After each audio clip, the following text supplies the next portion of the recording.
Il y a la Bezrat Hashem, le cours de ce soir. Je voudrais dédier pour l'opération de ma maman, qu'elle doit faire la semaine pour dimanche. Donc, Bezrat Hashem, que l'opération réussisse.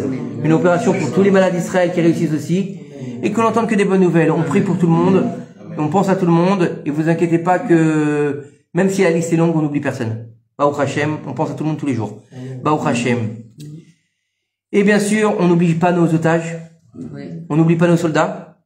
On n'oublie pas les Kochot Habitachon parce que c'est important de prier pour eux parce que sinon on peut être tranquille assis là. C'est vrai que c'est Akadosh Baruch Hu qui nous protège parce qu'il ne dort ni ne sommeille le gardien d'Israël, ça c'est clair, net et précis.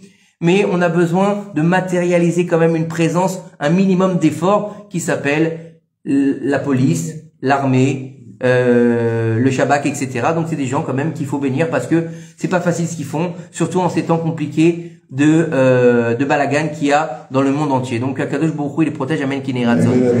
Alors aujourd'hui c'est un très grand jour, Rosh Chodesh Iyar. On est le deuxième jour de Rosh Chodesh, donc on est vraiment le Aleph de Rosh Chodesh ce soir. C'est-à-dire que hier on était le Lamed, aujourd'hui on est le Aleph. Donc on rentre vraiment dans le mois de Iyar. Donc Rosh Chodesh Iyar, c'est un mois qui est particulier. Pourquoi?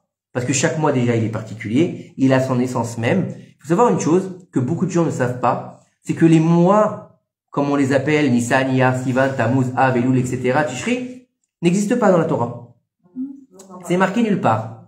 Il y a marqué le premier mois, le deuxième mois, le troisième mois. Il n'y a jamais marqué nulle part les noms. Les noms ont été donnés à partir de Babel, de l'exil de Babylone. C'est à partir de ce moment-là qu'on a nommé les mois de l'année. Mais vous verrez jamais dans la Torah le mois de Nissan. Pour parler du mois de Nissan, on dit à Chodesh Azei Lachem Rosh Chodashim. Ce mois-là sera pour vous le premier des mois. C'est le mois de Nissan. D'accord? On parle de ça dans la Torah. Et puis vous allez voir le compte. Le 9e mois, le 10e mois, c'est comme ça. Mais les mois, comme on les connaît, n'existent pas dans la Torah. Mais ils existent, bien sûr. Il y a sur quoi se tenir. Nos sages, ils savent pourquoi ils font ce qu'ils font. D'accord? Maintenant, il faut savoir que, en hébreu, le mois de Iyar, il s'écrit Aleph, Yud, Yud, Resh. Et ce sont les initiales de Ani, Hashem, Rofecha. Donc c'est un mois qui est, vous pouvez fermer si vous voulez, hein, moi ça ne me dérange pas. C'est un mois qui est, en fait, propice, propice à la guérison. C'est un mois qui est propice à la guérison, aussi bien matérielle que spirituelle. D'ailleurs, ça va ensemble. Pourquoi? Parce qu'il faut savoir que les mots M-A-U-X du corps sont souvent liés aux mots de l'âme. D'accord? Donc il faut souvent, il dit, par exemple, il a dit le Admor Longvar, dans une lettre qu'il a écrite sur Torah Box, il a dit là-bas que c'est un moment de faire une introspection pour justement se dire s'il y a quelque chose qui va pas, peut-être que je devrais prendre quelque chose sur moi pour aider à ma guérison matérielle par la spiritualité. Comme ça, il dit le Admor Longvar, c'est pas de moi. En tout cas, c'est un grand mois. Pourquoi c'est un grand mois? Alors c'est vrai que dans ce mois-là, il n'y a pas de Régalim, il n'y a pas de Sukkot, il n'y a pas de Sukkot, il n'y a pas de Pessah, il n'y a pas de Shavuot, c'est vrai. Il n'y a pas de fête, on va dire, des Horaïta. On n'a pas une fête comme Hanouka ou Purim, des Rabbanan, pardon. Donc on n'a pas des Horaïta de la Torah, il n'y a pas Pessah, il n'y a pas Rosh Hashanah, on est d'accord. Il n'y a pas non plus des Rabbanan, mais il y a des grandes fêtes qui ont été inspirées, il y a des grands moments qui sont très importants. Il faut pas passer à côté. Faut pas passer à côté. Alors, on va parler, bien sûr, de ce qui va se passer cette semaine, de Yom HaZikaron et de Yom HaTzmaut, mais je veux pas de débat. C'est pas un débat, on n'est pas là pour savoir qui a tort, qui a raison. Je veux aller dans une autre dimension. D'accord? En tout cas, on va avoir, donc, si Dieu veut, demain soir, c'est ça, Yom HaZikaron. D'accord? Yom HaZikaron pour les Chayalim, pour les gens qui sont tombés dans les attentats, pour les gens qui sont morts à la guerre. C'est ça? Et les forces de sécurité aussi qui ont donné leur vie pour le peuple d'Israël. D'accord? Yom HaTzmaut, le jour de l'indépendance de l'État d'Israël, quand elle a été, donc, pas créée, réhabilitée, parce qu'elle a jamais été effacée. Elle a juste été, à un moment donné, on n'était plus là. Et on est revenu. D'accord? Donc, la déclaration d'indépendance de l'État d'Israël, on va dire, physique, par le gouvernement. Voilà. Le retour du gouvernement en Israël, qui est très important. Même si c'est laïque, c'est très important, vous allez voir pourquoi. Pessar Sheni, la seule fête qui existe dans le judaïsme, celle-là elle est de la Torah par contre, mais comme elle est un peu en filigrane, parce que c'est pas une vraie fête, entre guillemets, d'accord? C'est un bonus. C'est la seule fête, Pessar, où il y a possibilité d'avoir un joker. t'as loupé, tu peux recommencer. Essayer de refaire Sukkot un mois plus tard, c'est pas possible. Essayer de refaire Rosh Hashanah un mois plus tard, ça n'existe pas. Mais Pessah, tu peux faire un rattrapage. Ça n'existe nulle part. C'est marqué dans la Torah, sauf que c'est pas une fête, c'est un rattrapage. Donc c'est pour ça que je dis c'est pas une fête des Horaïta. Parce que c'est des gens qui pouvaient pas faire. On va expliquer. Des décès. Donc ils pouvaient pas le faire, voilà. Mais donc, normalement, une fois, il y a marqué, nos sages nous disent que celui qui est anous, donc il ne peut pas faire une mitzvah, il est patour mina mitzvah. Donc normalement, ils auraient été patour mina mitzvah, ils n'auraient pas dû refaire. Non, Dieu leur a donné un bonus. C'est du jamais vu, c'est énorme. D'accord? Ensuite, on va avoir l'Agba Omer, qui est pas une fête en soi, mais qui est un moment exceptionnel puisque c'est le moment de la diffusion du Zohar. Et le Zohar, on va en parler aussi un petit peu aussi. Et on va avoir aussi Yom Yerushalayim, le jour où ils ont récupéré Jérusalem, surtout le mur de lamentation, parce qu'ils n'ont pas tout récupéré. Quand on leur a donné les clés, ils les ont rendus. Mais c'était normal, il fallait qu'ils les rendent parce que c'était le process qui était nécessaire. On va voir tout ça, mais je vous demande un petit peu de temps. En tout cas, avant tout ça, faut savoir que c'est pas du tout des choses qui sont en rapport avec la politique, ce que je vais dire ce soir. C'est vraiment en rapport avec la Torah. C'est vraiment en rapport avec... Amen, merci beaucoup. C'est vraiment en rapport avec une étude qui est un peu plus, on va dire un peu plus légère, un peu plus terre à terre, qui nous concerne un peu plus facilement, mais on en a besoin. Toujours être dans, c'est dur, faut faire ci, faut faire ça, c'est un peu fatigant au bout d'un moment. Et comme Daniel l'a dit la semaine dernière, il a envie d'être optimiste. Et ben il a raison. Un peu d'optimisme, ça fait pas de mal. Donc on va un peu faire d'optimisme ce soir, et on va parler un petit peu de tout ça. Mais avant ça, il faut savoir que on est dans une période bien particulière, la période du Homer. La période du Homer, c'est une période qui met en avant le temps. C'est le seul moment où on va devoir se pencher sur ce temps particulier. On doit compter le jour, merci, on doit compter le jour et la semaine, à partir du moment où ça avance, d'accord? Et on doit le compter à un certain moment, donc un temps précis. C'est pas n'importe quand, c'est le soir à partir de la tombée de la nuit. D'accord? Et normalement, c'est une mitzvah qui se fait le soir. Donc, il faut savoir que, en fait, le temps, c'est le cadeau le plus précieux que Dieu nous a fait. Et le temps, c'est la denrée la plus rare au monde. Pourquoi? Parce que la seconde qui vient de passer, elle est déjà perdue. D'accord? Et en fait, c'est infini. Parce que ça dépend comment on va l'utiliser. En fait, il faut savoir que, à l'époque où on était esclave en Égypte, on n'était pas maître de notre temps. Pourquoi? Parce que c'était pas nous qui décidions de ce qu'on devait faire. Qui c'est qui décidait? C'était Pharaon, c'était les maîtres d'œuvre. Qu'est-ce que tu dois faire? Eh ben, tu vas travailler le jour, tu vas travailler la nuit, tu vas devoir aller au champ, tu vas devoir faire des travaux laborieux, d'accord? Donc, tu n'es pas maître de ton temps. Et à partir du moment où la sortie d'Égypte est arrivée, où on a fait la fête de Pessah, on est devenu libre. Et avec cette liberté, on a maintenant reçu deux choses. Le premier commandement, c'est le temps. De recevoir les clés du temps. Achodesh Azeilachem Rosh Chodashim. Ce mois-là sera pour vous le premier mois. Donc, tu deviens celui qui va définir quel est le premier mois. Et donc, à partir de ce mois-là, tu peux compter les autres mois. Mais après ça, tu vas avoir le compte du Homer pour arriver jusqu'à Shavuot. Donc maintenant, tu dois te mettre dans un état de compte. Tu dois être celui qui calcule. Celui qui va devoir avancer dans ce compte de rapprochement de Shavuot. D'accord? Donc, et tous les jours, ça développe un potentiel. Quel potentiel? Un potentiel de sainteté. On passe du 49e degré d'impureté déjà on va arriver à 0, puis on va s'élever pour pouvoir recevoir la Torah. Est-ce qu'on va arriver au 49e degré de pureté? Qui, que quoi? Ça dépend de chacun. Ça dépend de notre travail. Ça dépend de notre raffinement. Ça dépend de notre service divin. Tout va dépendre de chacun de nous. Il y en a un, il va arriver à 10 dans son service divin. L'autre, il va arriver à 20. L'autre, il va arriver à 1. Chacun en fonction de son travail. Donc, ça dépend de chaque personne. Vous avez compris? Et en fait, étant donné qu'on doit compter ces jours, c'est-à-dire qu'il faut mettre un accent sur ces jours. Donc, ça veut dire que il faut utiliser chaque jour, d'accord, pour faire que son comportement s'améliore. Si la journée d'hier devait être la même qu'aujourd'hui, à quoi elle sert? À tel point qu'on va te dire, Rosh Hashanah, c'est la tête de l'année. On te dit, ne lis pas Rosh Hashanah, mais lis Rosh Hashinouï. La tête du changement, le moment de changer. Pour que la nouvelle année soit une année différente de celle qui vient de passer. Ou sinon, à quoi ça sert? Va te dire à Kadosh Baruch Hu, si c'est la même chose. Si tu veux du copier-coller, j'en veux pas. Je veux que tu changes. Si aujourd'hui tu me dis Modéani comme hier, à quoi ça sert? Si ta journée elle est calquée, c'est pas besoin. J'ai besoin de nouveau. Une nouvelle création. À tel point que Kadosh Baruch Hu, Mechadesh Bechol Yom Tuvo Maaseh Bereshit. Il renouvelle tous les jours la création du monde. Donc s'il renouvelle la création du monde, toi aussi. Puisque chaque soir ta neshama elle monte, on dit que le fait de dormir c'est un soixantième de la mort.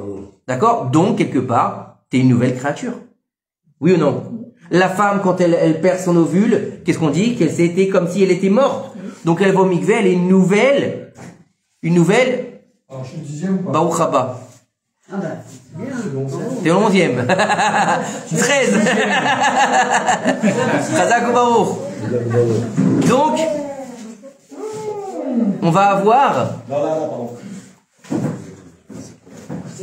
Donc on va avoir l'inyan d'utiliser son temps à bon escient, de faire que on renouvelle cette étincelle divine chaque jour, pour pas la laisser s'éteindre. Et il suffit d'une petite flamme pour que cette étincelle, elle, continue de brûler. On n'a pas besoin qu'elle soit grande.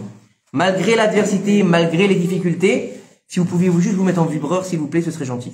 Non, très bien, je sais pas, je suis pas dans vos poches. Merci beaucoup. Et écoutez bien. Écoutez bien. Le Rav Issocher Frand, qui était un enseignant à l'Yeshiva Ner Israël de Baltimore. D'accord? Donc aux États-Unis. Hein? Ilana. D'accord? Il nous dit qu'est-ce qui se passe quand une personne ne perçoit pas le temps qui passe. D'accord? T'as vécu 70 ans, 80 ans, 90 ans, mais qu'est-ce que t'as fait de ta vie? Bah, j'ai été travailler, métro, boulot, dodo. D'accord? En tant que juif, bien sûr, on parle. On parle pas en tant que non-juif. En tant que juif, qu'est-ce que t'as fait de ta vie? Qu'est-ce que t'as construit dans ta vie? Qu'est-ce que t'as laissé au monde? D'accord? Au bout de 80 ans, qu'est-ce que t'as laissé au monde? T'as laissé quelque chose, t'as laissé une empreinte dans ce monde, puisque des moments où tu es venu sur terre, Dieu, il a dit, le monde ne peut plus vivre sans toi. Donc, quelque part, tu dois laisser une empreinte. Et une empreinte, c'est pas forcément ni une voiture, ni une maison, ni comment dire. Les enfants se prennent en main. J'ai pas parlé, non, j'ai parlé du mobilier. De parler de choses financières. Les enfants, bien sûr, c'est un rochem. Bien sûr. Si on laisse des bons enfants, c'est bien. Si on laisse des mauvais enfants, malheureusement. Mais bon, on espère que, de toute façon, il n'y a pas de mauvais enfants en Israël, puisque comme ils le disent nos sages, hein, la halakha, selon qui? Selon Rabbi Meir, qui dit que quand est-ce que les juifs, ils sont appelés les enfants de Dieu? Tout le temps, même quand ils se comportent pas bien. Donc chaque enfant, même s'il part un petit peu sur un mauvais chemin, faut prier pour qu'il revienne sur le bon chemin, Bezrat Hashem. Et regardez bien ce qu'il dit. Regardez bien ce qu'il dit. Il dit que c'est un docteur qui a écrit cette lettre avant de mourir. Écoutez bien cette lettre extraordinaire. Il a laissé cette lettre à ses enfants. Il leur dit, mes chers enfants, j'ai été diplômé de la faculté de médecine. D'accord? Et je voulais devenir un grand chercheur médical. Je voulais avoir la capacité de créer un remède. Ah, Baruch haba! Il a mis le perfecto, t'as laissé la moto en bas? Qui c'est qui a posé la question tout à l'heure en disant, mais il n'y a jamais eu autant de monde? Baruch Hashem. Alors écoutez bien. Il voulait absolument faire un remède pour sauver des vies, pour ajouter des années de vie aux gens qui étaient malades, d'accord? Il voulait être un docteur au plus large sens du terme, quelqu'un qui sauve des vies, quoi, en fait. D'accord? Mais il voulait également avoir la sécurité financière. Il voulait avoir de l'oseille, il voulait avoir du fouche. Alors, qu'est-ce qu'il a fait? Il a voulu assurer à sa femme et à ses enfants une vie confortable. Il a ouvert un cabinet dans une zone très huppée, d'accord? Et il voulait faire la médecine et ça a commencé à marcher, doucement, doucement, ça a bien marché. Et il gagnait beaucoup d'argent. Et plus il gagnait d'argent, et plus il voulait gagner de l'argent. Et il n'a pas cessé de repousser son départ à la retraite. Pourquoi? Pour ramasser encore plus d'argent. Et à la fin, il s'est rendu compte que, qu'est-ce qu'il est arrivé avec son avec son remède, avec son rêve qu'il avait de trouver un remède pour aider les gens, walou. Il n'en avait rien fait. Il l'avait laissé derrière lui. En fait, pour lui, c'était juste un désir inassouvi. Et donc, il a dit à ses enfants dans cette lettre, j'ai gâché tout mon talent. Tout mon talent que j'avais, je l'ai gâché pour de l'argent, en fait. Et il se dit, en plus, surtout en y réfléchissant un petit peu, j'ai dit que c'était pour que votre mère vive confortablement, mais je pense qu'elle se serait, comment dire, contentée de peu, et elle m'aurait même suivi, elle m'aurait encouragé dans mes efforts pour trouver ce fameux remède. Et il leur a dit, je vous laisse mon argent, mais ne faites pas la même erreur que moi. Ne passez pas à côté de votre vie. Ne passez pas à côté de votre labeur. Ne passez pas à côté du vrai temps qu'il faut vivre. Ne passez pas à côté de votre mission de vie. Utilisez ce temps. C'est ce conte du Homer. Il doit être là pour nous rappeler quoi? Pour nous rappeler que chaque jour il compte. Que chaque jour il nous rapproche de quoi? Il nous rapproche de l'éternel. Mais pas dans le sens où, depuis le jour où tu es né, tu vas mourir forcément, puisque chaque année en plus, c'est un jour de moins sur Terre. À tel point que nos sages disent que la matrice de la femme, elle s'appelle le kever. Pourquoi? Parce qu'à partir du moment où l'homme ou la fille, le bébé sort, il commence à mourir. Forcément. Donc forcément, on veut pas aller vers l'éternité et se dire je vais aller mourir, non. On veut avoir une vie qui est là pour être comblé. Pour être comblé en tant que juif. Pour être comblé dans notre rapprochement avec Akadosh Baruch Hu, avec les mitzvot, avec les maasim tovim, d'avoir une vie de juif. Une vie de juif. Mais il faut bien le dire une bonne fois pour toutes, c'est pas forcément d'avoir des papillotes, un grand chapeau, un grand streimel. Non. Une vie de juif, c'est à ton niveau, à ce que ta mission de vie, elle te demande de faire et d'être surtout. Ne sois pas ton voisin. Ne sois pas ta voisine. Sois toi-même. Sois qui tu dois être. Fais ce que Dieu t'a demandé. Il n'a pas demandé à tout le monde d'être le Rav Ovadia Yosef. Il n'a pas demandé à tout le monde d'être le Rav Steinman ou la rabbinite Kanievski. Sois qui tu dois être et fais-le bien. Et fais-le dans le inyan de la Torah, Bezrat Hashem. En tout cas, voilà pour le conte du Homer. Par rapport à le inyan, juste la petite parenthèse pour le Homer. En tout cas, par rapport au temps. Par rapport à ce temps. Donc, on est dans ce mois de Iyar, mois de guérison. Et comme on a dit, guérison spirituelle, mais aussi une guérison de l'État. Une guérison du pays. Une guérison paradoxale. J'ai appelé le cours le paradoxe israélien. C'est très paradoxal ce qui se passe en Israël. Demain soir, les drapeaux sont en berne. La télé, elle va passer en boucle des choses qu'on n'a pas envie de voir. Des noms, des âges, des musiques tristes, des bar mitzvot, des recueillements sur des tombes. Et on n'a pas vraiment envie de voir ça.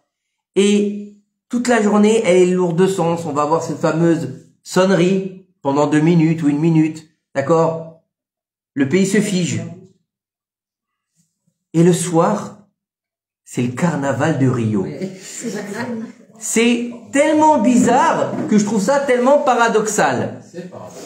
La première année que j'ai vécu ça, écoutez bien, c'est choquant. La première année que j'ai vu ça, alors, moi, j'ai pas fait mon aliyah en tant que sioniste. Donc, j'étais pas proche des mouvements sionistes. On va fêter en France Yom HaZikaron, Yom HaAtzmaut. Rien à faire. Je m'en foutais. Totalement, je vous dis honnêtement. Et la première fois, donc, quand je suis arrivé en Israël, quand j'ai fait mon aliyah, ma femme a dit c'est Yom HaZikaron. Bon, je lui dis Yom HaZikaron, ça va, ok, d'accord, Yom HaZikaron. Et à cette époque-là, je regardais la télé. Bah, écoute, hein, on fait tous ces chouvas. Et là, j'allume la télé. Et là, je vois une liste qui défile. Je passe à l'autre chaîne, je vois une autre liste qui défile. Je vois l'autre chaîne, un truc de... Je lui dis, qu'est-ce qui se passe? C'est Rasra aujourd'hui, il n'y a rien à la télé. Elle me dit, c'est comme ça. Je lui dis, jusqu'à quand? Elle me dit, toute la journée et toute la nuit. Je lui dis, t'es sérieuse? Je lui dis, elle me dit, pourquoi? Elle me dit, c'est Yom HaZikaron. Et donc, elle m'explique un petit peu. Donc, je commence à me renseigner un petit peu. Et là, je comprends. Je comprends, en fait, l'importance de ce jour-là. L'importance du Yom HaZikaron. Vous vous rendez compte que ça s'appelle exactement comme Rosh Hashanah, Yom HaZikaron. C'est-à-dire que c'est un jour de jugement, mais qu'est-ce qu'on juge?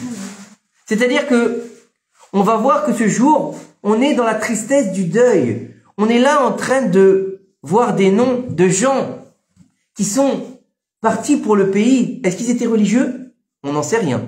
Mais sûrement qu'il y en avait qui ne l'étaient pas. Et pourtant, ils ont donné leur vie pour l'État d'Israël. Ils ont donné leur vie pour que nous, on puisse faire un petit barbecue le lendemain tranquillement à côté de la plage. Ils ont donné leur vie pour que les routes soient faites, qu'il y ait des protections pour tout le peuple. C'est des tzadikim. Vous savez, quand je me suis installé à Ashkelon, à ce moment-là, il y a des cours en français qui ont commencé. Ils ont commencé pour la mémoire d'un soldat. Un jeune garçon de 19 ans. Qui s'appelait Jordan. Jordan qui a donné sa vie pour le peuple d'Israël à 19 ans. Si c'est pas un tzaddik, ça, alors on sait pas ce que c'est. Et ce paradoxe, il est là. Comment est-ce qu'on peut passer du deuil à la joie aussi rapidement? C'est incompréhensible. Faut être taré. Ou bien inconscient. Ou bien juif. Ou bien juif. Parce qu'un juif, il est fou et inconscient. Mais il est éternel. Et en fait, pourquoi? Parce que le juif, c'est le phénix. Vous connaissez l'histoire du phénix? Celui qui renaît de ses cendres? Vous connaissez pas l'oiseau de feu qui renaît de ses cendres? Hein, dans la mythologie? Dans la Torah, il s'appelle le Chol. Dans la Torah, cet oiseau s'appelle le Chol. Non, Ofrol, c'est Ofrol. Non, ça s'appelle Ofrol. Oui, il s'appelle le Chol. Il s'appelle le Chol. Il s'appelle le Chol. C'est un oiseau, d'accord, qui est le seul à avoir refusé de manger du Etz Hadaat lorsque Chava lui a présenté. Il lui a dit, je ne mangerai pas, c'est pas parce que toi tu as fauté et que, il vous appelle, et que la mort sera sur vous, que moi je suis obligé de mourir. C'est le seul, il nous dit le Midrash, qui a refusé de manger du Etz Hadaat, et donc il n'est pas mort. Mais comme matériellement il vit dans un monde limité, le Midrash nous dit que tous les 1000 ans, d'accord, il se consume, et il redevient un œuf, et il renaît de ses cendres. Le phénix. Et le Chol, c'est qui? C'est Israël. On a reconstruit le deuxième temple sur le premier temple. On a construit le renouveau d'Eretz Israël sur la destruction, sur l'exil, sur des ruines. Regardez ce qu'il y a en dessous le Kotel. C'est une ville entière.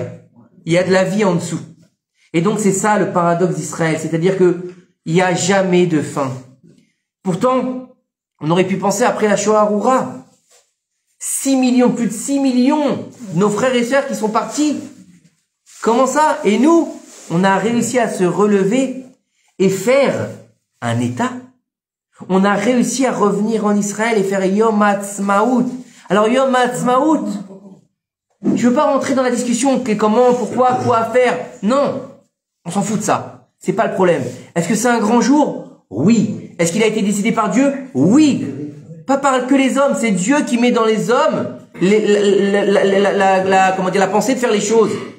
Et pourquoi c'est important? Parce que ça fait partie du Mashiach, du Kibbutz Galouyot. À partir du moment où on commence à revenir sur notre terre, c'est pas marqué dans l'indépendance de l'État d'Israël qu'on reviendra sur notre terre. C'est marqué dans les prophéties il y a plus de 2000 ans, au moment de l'exil, au moment où il a dit Jérusalem, elle brûlera, elle sera labourée, elle sera comme une prostituée. Il y a marqué tout ça, oui ou non? Dans Echa, c'est pas de moi. Mais il y a marqué aussi après, je vous enverrai la consolation. Et je vous reconstruirai Jérusalem. Et je reconstruirai les routes. Et les vieux et les vieilles s'assieront dans les rues de Jérusalem. C'est ce qu'on a vu il y a 77 ans.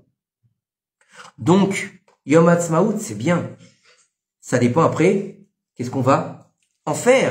Mais est-ce que c'est un grand jour? Oui. Est-ce que c'est important? Oui. Est-ce que c'est important pour le dévoilement de Mashiach? Oui, parce que grâce à ça, vous avez pu aller à l'agent juive, on a pu tous aller à l'agent juive et dire bonjour, je vais aller vivre en Israël. Imaginez-vous à l'époque du mandat britannique pour venir en Israël. Rappelez-vous de l'histoire de l'Exodus. Hein? Ils sont tous repartis. Non? Combien ont été tués quand ils sont arrivés sur le rivage d'Eretz Israël? Et nous, on se plaint parce qu'ils nous ont pas donné assez de sacrita. Mais t'es fou, quoi. C'est une chance. C'est une chance ce jour-là. C'est une chance. Mais encore une fois, qu'est-ce qu'on en fait? Baruch Hashem, depuis quelques années, il y a des journées qui s'appellent Kulo Torah. À Ashkelon, cette année, ils ont organisé un marathon. Non, mais cette année, il est exceptionnel. Je sais pas si vous avez vu les rabbinim qu'il y a. Bon, faut comprendre l'hébreu, hein. Ils sont incroyables. Du haut de voltige, tout au long de la journée, depuis la veille jusqu'au lendemain. Incroyable. Si vous pouvez le faire, allez-y. En tout cas, c'est une journée très importante. Parce qu'il faut savoir que pour qu'il y ait le Mashiach qui vienne, il faut aussi qu'il y ait un État. Il faut qu'il y ait un peuple. Il faut qu'il y ait une terre. Il faut qu'il y ait une monnaie. Mais ça, si on n'avait pas eu l'indépendance, on l'aurait pas eu. Alors c'est vrai qu'ils étaient peut-être pas religieux. Ils étaient peut-être pas religieux. Mais ils ont donné leur vie pour la terre d'Israël. C'est pour ça que leur nom, il est dans toutes les villes, planté dans les rues d'Israël. D'accord? Il n'y a pas une ville où il n'y a pas le nom de Ben Gurion. Pourtant, il n'était pas religieux. Oui. Mais il a donné sa vie pour Eretz Israël. Il a fait ce qu'il fallait pour Eretz Israël. Il a été les mains. Il a été les mains du peuple d'Israël. Certains doivent être la tête, la bouche, et d'autres doivent être les mains. Chacun son rôle. Tout le monde ne peut pas être rabbin, comme tout le monde ne peut pas être menuisier. Oui. Hein? Non. Oui, je t'en pense. Donc, l'emblème de l'État d'Israël, c'est quoi l'emblème de l'État d'Israël? Je parle pas du drapeau, l'emblème. La menorah. La menorah. La menorah, c'est quoi la menorah? La menorah, c'est 3 à droite, 3 à gauche et une au milieu. Ces 3 à droite, c'est ceux qui étudient la Torah, tous ceux qui sont dans les métiers de la Torah. C'est-à-dire les moëls, les rabbins, blabla, etc. De l'autre côté, c'est que tous ceux qui ont un travail, les menuisiers, les avocats, les médecins. D'accord? Et au milieu, c'est ce qui les relie. C'est l'équilibre parfait. C'est l'équilibre parfait de l'État d'Israël. On a besoin de médecins comme on a besoin de rabbins. On a besoin de charpentiers comme on a besoin de moëls. Vous imaginez un moël qui fait une maison? Bon. Ce sera un peu compliqué. On a besoin des deux. Et en dessous, on a quoi? L'olivier. L'olivier. Le menuisier qui fait. L'olivier. C'est pareil dans le contraire. Mais l'olivier. Et l'olivier, c'est quoi? L'olivier, ça fait l'huile d'olive. L'huile d'olive, comme on l'a expliqué déjà plusieurs fois, c'est le seul élément qui n'est pas de ce monde. C'est le seul élément qui va toujours vers le haut et va revenir vers sa source. C'est le peuple d'Israël. Plus tu le broies comme une olive, et plus il ressort le goût de son huile. Plus il est une huile consacrée et pure. C'est Eretz Israël. Alors oui, c'est vrai que c'est pas forcément tout rose en Eretz Israël. Oui, c'est vrai que c'est pas forcément Dieu des religieux et qu'on est sous le mandat de la Torah. C'est vrai. Mais est-ce qu'on a une armée? Oui. Oui, que Dieu la bénisse. Est-ce qu'on a un gouvernement? Oui, il est ce qu'il est.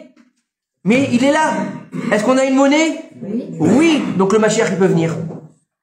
Donc le Mashiach, il peut venir aujourd'hui. Oui ou non? On a préparé le terrain. Les Juifs sont en Israël pour beaucoup.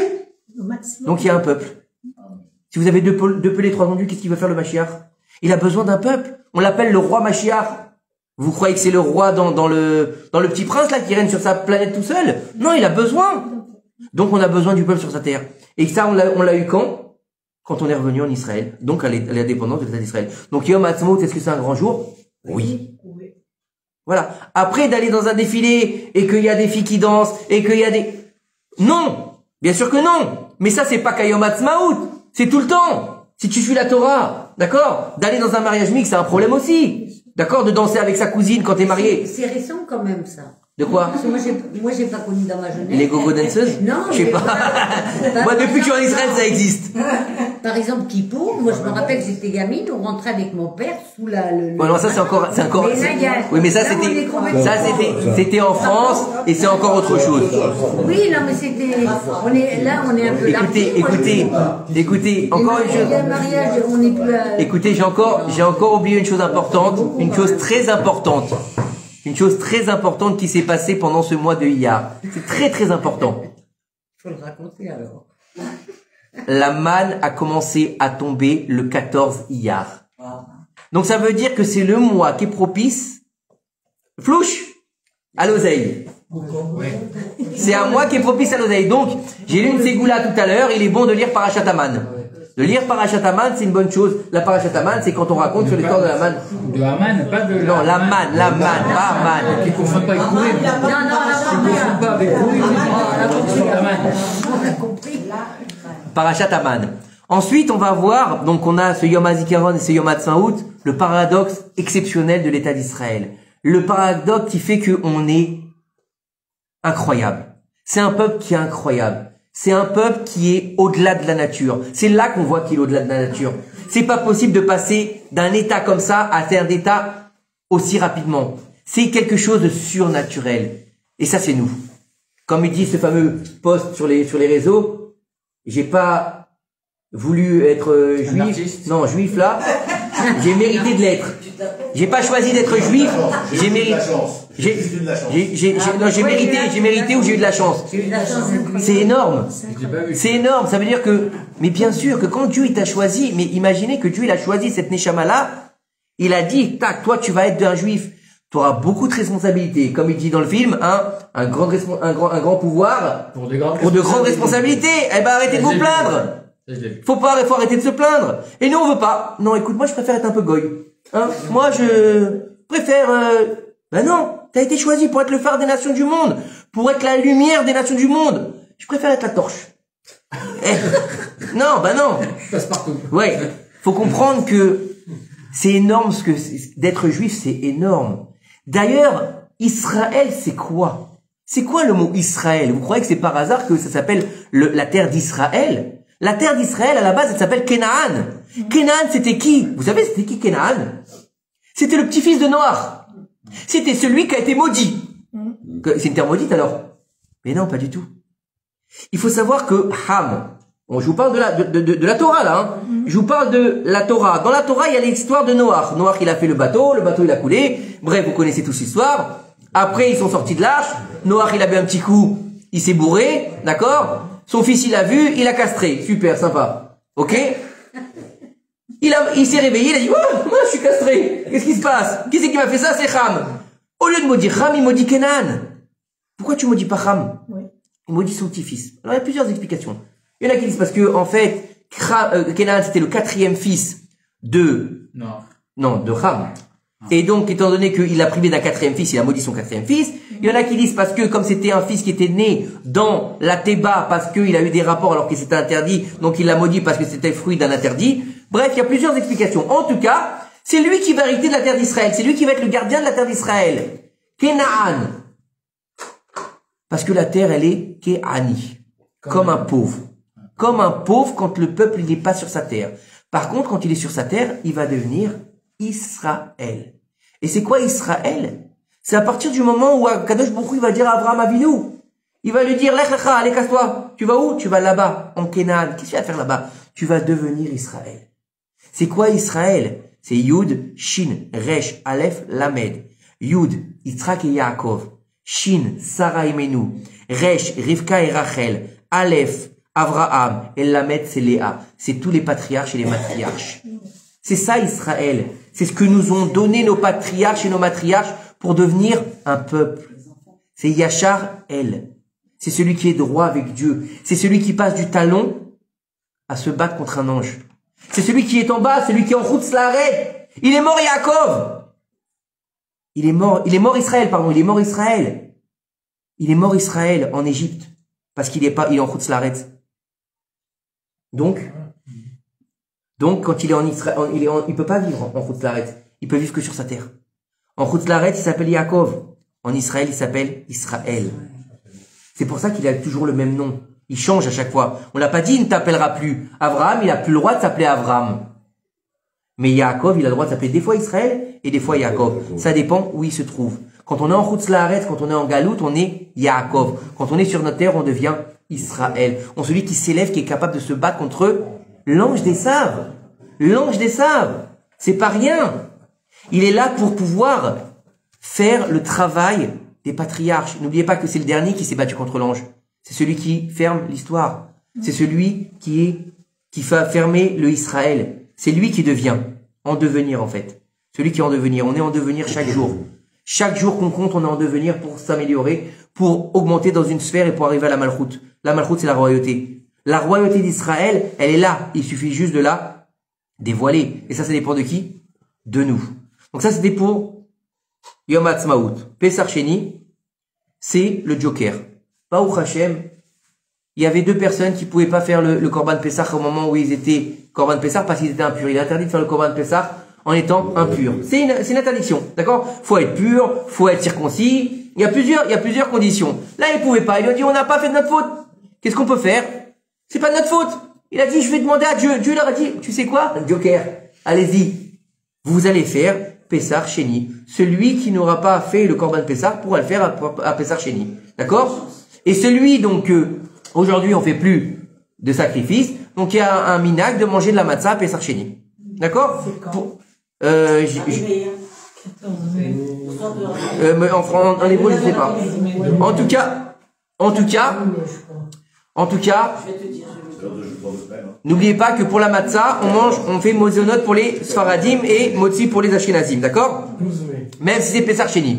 Alors ensuite, donc Pesach Sheni, c'est qu'il n'y a pas de désespoir. Il y a toujours un espoir, même si ça paraît terminé. Ils ont loupé le coche, tant pis pour eux. Non, Dieu il donne une chance. C'est-à-dire que c'est un grand message pour la Teshuvah. Ouais, tu comprends, moi j'ai jamais fait Shabbat, j'ai jamais mangé kasher, j'ai toujours fait des saletés, des vices. C'est pas grave. T'as toujours un moment pour te revenir vers Akadosh Baruch Hu. Pesach Sheni. Tu peux nettoyer ta bouche encore une fois, une deuxième fois.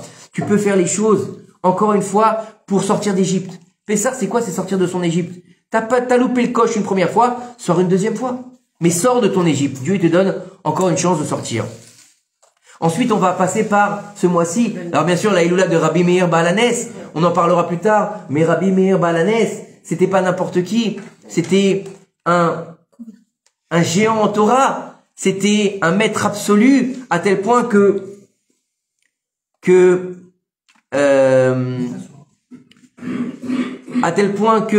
Rabbi Yehuda Hanassi, qui était le président du tribunal rabbinique, celui qui a fait le 6 ensemble de la Mishnah, donc une pointure, hein, on est bien d'accord.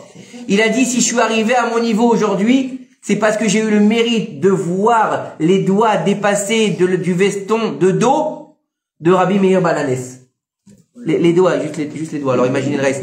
On dit que la halakha n'est pas comme lui, parce que c'était tellement haut et fort qu'on n'a pas voulu faire la halakha comme lui, parce qu'on n'arrivait pas à le comprendre. On dit de lui qu'il prenait, comme ça c'est imagé, qu'il prenait une montagne dans une main et une montagne dans une autre main, et il les fracassait les unes contre les autres. Tellement que sa pensée était incompréhensible et incommensurable surtout.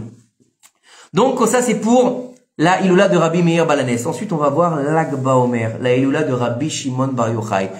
C'est le dévoilement d'une chose qui n'avait pas été dévoilée jusqu'à ce jour dans notre monde, le Zohar HaKadosh, qui était caché dans les cieux. Il ne devait pas sortir, et Rabbi Shimon Bar Yochai, il a eu le mérite de le dévoiler au monde. Alors bien sûr, après il y a ses élèves qui vont continuer, mais lui il a déjà dévoilé une partie de Zohar. Zohar, c'est quoi? C'est le côté caché de la Torah. Mais plus que ça, c'est la Torah d'Eretz Israël. C'est la Torah de la révélation d'Eretz Israël. C'est la Torah qui te dit, viens et vois. Pas viens et écoute, viens et vois. Un niveau au-dessus. Parce qu'on sait très bien que les oreilles sont en dessous, les yeux. Donc le plus haut niveau, c'est les yeux. Donc c'est la Torah d'Eretz Israël. C'est la Torah du futur, c'est la Torah de la délivrance. Le Zohar, c'est la Torah de la délivrance. C'est-à-dire que c'est la lumière qui vient éclairer le noir de l'obscurité de la galoute. C'est très important d'étudier le Zohar. Bien sûr, on va pas rentrer dans les inélim kabbalistiques, mais de rentrer dans l'étude, toucher un peu du doigt, c'est important pour tout le monde aujourd'hui. C'est important de toucher un petit peu et de goûter à cette Torah-là, parce que c'est un délice que nous a laissé Rabbi Shimon Bar Yochai, qu'on appelle le Razin, le secret. C'est le niveau le plus complet de la Torah, c'est-à-dire qu'on va avoir le Pardes. Le Pardes, c'est le jardin, qu'on va doit traduire comme ça. Le Pardes, il est constitué du Pshat, du Remez, du Drash et du Sod. Et le Sod, donc c'est le dernier niveau. Et dans chacun, on a le Pardes. Il faut savoir qu'il y en a plusieurs niveaux. Il y a le Pardes du Pardes, le Remez du Pardes, etc. Et à chaque fois, on a le Sod. Et c'est aussi divisé comme ça. On fera peut-être, si vous voulez, un cours, si Dieu veut, un de ces 4 là-dessus. Mais c'est pas le propos de ce soir. Donc ça, c'est l'Akba Omer, ce fameux moment où on fait des feux un peu partout, d'accord, pour rappeler que la Torah est comme un feu, et aussi pour la fin de l'épidémie des 24 000 élèves de Rabbi Akiva, donc ça qui a cessé ce jour-là. Il faut savoir que Rabbi Shimon Bar Yochai et Rabbi Meir Baal Hanes sont deux élèves de Rabbi Akiva, qui ont d'ailleurs fait partie des 5 élèves qu'il a fait devenir donc des maîtres en Torah après avoir perdu 24 000 élèves. Et encore une fois, c'est aussi un message que jamais il faut désespérer. Pourquoi? Parce que imaginez, vous montez 24 000 sociétés et 24 000 sociétés elles font faillite. Je crois qu'à la fin, tu te suicides. Non, tu te suicides quoi. Tu te dis, moi, laisse-moi tranquille. Pour se mettre un petit peu dans le bain. Ouais, dans le bain entre guillemets. Les 24 000 élèves, ils ont dit que ça faisait 730 enterrements par jour à peu près. Par jour. Imaginez, hein. 730 enterrements par jour. Et n'oubliez pas une chose, c'est que c'est leur maître, donc il doit aller à tous les enterrements. Il doit aller partout. Donc imaginez combien de familles il doit comment dire, les Nachem, faire les condoléances par jour. C'est terrible. T'as juste envie de prendre une corde et dire, moi aussi, je veux partir, quoi. 730, la vérité. À la fin, ils meurent tous, ils se lèvent, on dit il va dans le sud. Alors quand on dit il va dans le sud, ça c'est important à savoir aussi. Beaucoup de gens pensent que Rabbi Akiva, il a pris ses pieds, il est descendu à Netivot, ou à Beersheva, ou à Ashkelon, non. C'est Yavne, non? Allez. Tous les, où est-ce qu'ils sont enterrés? Où est-ce qu'ils sont enterrés? Dans le nord. Dans le nord, ils sont tous enterrés dans le nord. Ils vivaient où? Dans le nord. Non, mais ils vivaient tous dans le nord. Alors pourquoi ils étudiaient à Yavne alors? Oui, ils étaient dans le nord. Aller dans le nord, aller vers le sud, c'est aller vers la Chokhma. Aller vers le sud, c'est aller chercher la Chokhma. D'ailleurs, on dit que la Ménorah a été placée dans le sud, dans le Beth Amikdash, et elle représente la sagesse divine. Donc le sud, c'est la sagesse. C'est pas forcément de descendre physiquement. Et le nord, c'est quoi? Je sais pas. Le nord, c'est les gens du nord. Elle habitait à Elat. On est sages, nous, alors. On est singes, peut-être. En tout cas pour moi. En tout cas pour moi. Oui, bien sûr qu'on est sage. On est sage à notre niveau, bien sûr. Parce que c'est très difficile de vivre dans notre génération par rapport à tout ce qu'on a autour de nous. Et de venir un lundi soir dans un cours de Torah, bah oui, c'est une sagesse. De venir à la synagogue le Shabbat, c'est une sagesse. De réussir à manger cassière, c'est une sagesse. Oui, effectivement. Lui, c'est une obligation pour moi. Je ne vais pas venir. Tu voulais pas venir, c'est pas moi qui t'ai obligé à venir. En tout cas, ce Lag BaOmer, c'est un jour exceptionnel. C'est un jour de dévoilement de la Torah cachée que nous a légué Rabbi Shimon Bar Yochai. Un moment exceptionnel à tel point que quand on peut-être qu'on le fera si Dieu veut le jour de la mort de Rabbi Shimon Bar Yochai. Franchement, comment il est mort, c'est flippant, hein. Ah ouais, il y avait du feu partout, le lit s'est levé, il est parti dans une grotte, un truc de malade, il y avait un serpent, une histoire un peu abracadabrante. Mais on racontera ça un de ces quatre. Bezrat Hashem. En tout cas, un moment exceptionnel. Et il nous a laissé une Torah vraiment pure, une Torah de feu, une Torah de dévoilement du divin autrement. C'est-à-dire que c'est, dans un Sefer Torah, comment c'est écrit? C'est le noir, l'écriture noire, sur du parchemin blanc. D'accord? Et on dit que cette Torah-là, c'est le blanc entre le noir. C'est ce qu'il y a derrière, c'est ce qui est invisible. C'est ce qui est invisible, c'est ce que tu lis entre les lignes. Et c'est pour ça que si 2 lettres se touchent dans un Sefer Torah, il est pas saoul. Parce que tu n'as plus cette lumière qui sort. C'est cette lumière qui sort du Sefer Torah quand tu sais la lire. Bien sûr. Je parle pas quand tu sais la lire à la synagogue, hein. Quand tu autrement, hein. On est bien d'accord.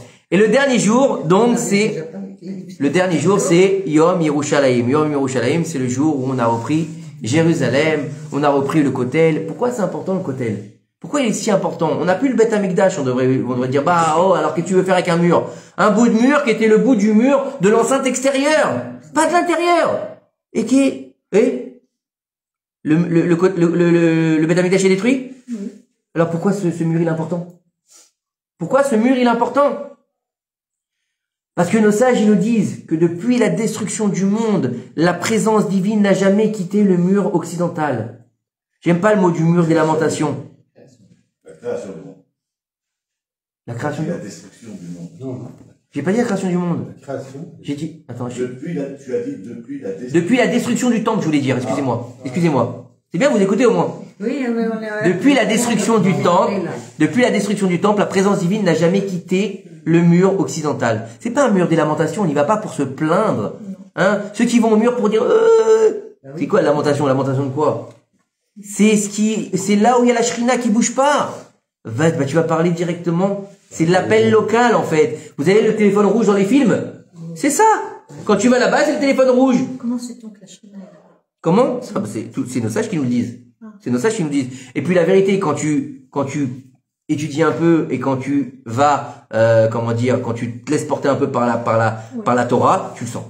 Tu le sens. C'est vrai que la première fois, en général, quand tu vas en touriste, en tongs et avec ta casquette à l'envers, tu dis c'est ça. C'est ça le mur. Ça sert à rien. C'est un mur, quoi. C'est vrai. Mais en fin de compte, il y a beaucoup de choses derrière. Il y a beaucoup de choses. Après, en tout cas, d'avoir, bien sûr, d'avoir récupéré Jérusalem, ça a été une grande victoire pour le peuple d'Israël. Maintenant, on peut se recueillir dans l'endroit où la Shrina réside. Et ça, c'est beau. Et ça, c'est fort. Bien qu'on n'ait pas tout le reste, c'est pas grave. Puisque de toute façon, on n'a pas le droit d'y aller. Donc, c'est très bien, comme pour le moment. On peut pas y aller. Pourquoi on peut pas y aller? Parce qu'on sait pas où se trouve exactement le Kodesh HaKodashim. Alors même si aujourd'hui, par rapport à des choses qu'ils ont vérifiées, ils savent exactement. Banco, Takanat Rachamim, on est tous Tmei Metim. On est tous impurs de l'impureté des morts. D'accord? La seule moyen de se laver de l'impureté des morts, c'est la vache rousse. Il n'y a plus de vache rousse. Donc personne ne peut être lavé de l'impureté des morts. Donc personne n'a le droit d'aller là-haut. C'est tout. Pardon? Non, pas du tout. Non. Le mikvé, tu n'enlèves pas l'impureté des morts? Non, il y avait la vache rousse, mais il y avait le mikvé avant de passer. Non, juste la vache rousse, ça suffit. Non, la vache rousse. La vache rousse, c'était l'impureté. Après, tu vas au mikvé quand tu faisais la vache rousse, mais c'était sur de la vache rousse. Parce qu'aujourd'hui, tu peux te tromper 27 fois dans le mikvé, ça change rien. Hein. Tu comprends? Tu peux même boire l'eau du mikvé, ça change rien. S'il n'y a pas de vache rousse, il n'y a pas de vache rousse. Il y a eu 9 vaches rousses. Écoutez bien, 9 vaches rousses depuis Moshe Rabbeinu. La 10e, c'est ma chère qui la fera. Mais attends, mais une vache, ça va suffire pour tout le monde? Alors écoute. Écoute, c'était dilué dans de l'eau, d'accord? Et excuse-moi. Tu l'avais pour toi tout seul? J'ai faim, moi. Excuse-moi. Est-ce que Dieu il peut faire des miracles? Ah oui. Bon, donc il peut faire que la mer elle s'ouvre et qu'un peuple entier y passe, mais il peut pas faire que de la cendre ça serve à tout le monde. Non, il peut pas. Hein? Il peut faire ouvrir le ciel pour donner à manger à des millions de personnes dans le désert où il y a même pas un fast-food. Hein? Leur donner à boire alors qu'il y a même pas de puits. Et il peut pas faire un peu.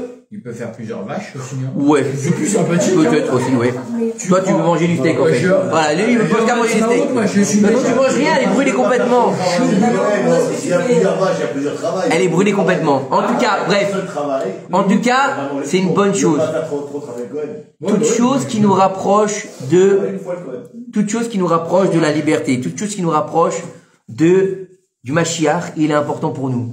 Et toutes ces choses qui sont, même si c'est des choses qui sont contemporaines, comme Yom HaZikaron ou Yom HaTzmaut, c'est des choses qui doivent nous éveiller. Notre conscience à comprendre qu'on est dans un moment clé du peuple d'Israël, qu'on est en train de vivre quelque chose de magistral, de messianique. Mais pas dans le messianisme des témoins de Jéhovah, d'accord? Pas cela. Dans le inyan du messianisme juif, de la continuité de ce que nos pères nous ont enseigné. N'oubliez pas que dans cette période-là du Homer, on est là en train d'étudier les Pirkei Avot, les maximes des pères. Pas les maximes des fils, les maximes des pères. On l'avait expliqué une fois, la première Torah que tu dois apprendre, c'est la Torah des pères.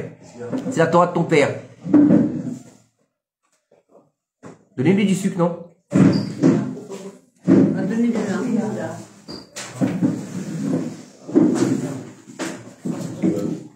Ça va, il va. Non, mais bon, c'est sa femme. C'est sa femme. Il fait trop chaud? Donnez-lui de l'eau. Donnez-lui de l'eau avec un peu de sucre. C'est la deuxième fois que ça nous fait. Hein. C'est la deuxième fois que ça nous fait. Une fois c'était avec... Non, lui c'est la première fois. Céline Serrara, il veut que je me taise. Moi je vais me taire. Elle est en France. Elle est en France. Elle était à tante. Ma tante, elle est fatiguée, elle est pas bien, elle a une vertèbre qui dégoûte.